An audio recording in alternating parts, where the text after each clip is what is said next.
So I've been wanting to do this video for a while, just showing the process of what's kind of involved in making these. The leather starts out like this. It's just a veg tan leather.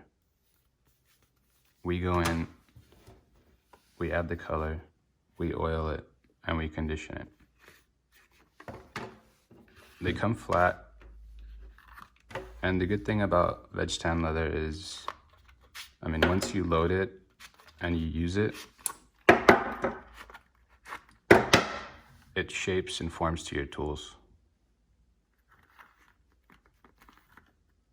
So you can see it's flat. Once it's been used and you use it and, you know, put your tools in it, it takes its shape, which is really good about veg tan.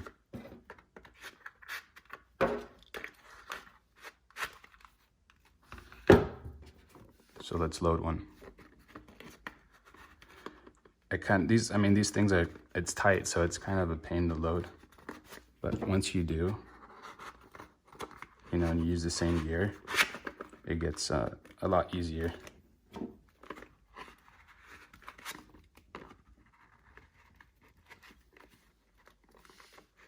You can see it's kind of a struggle, but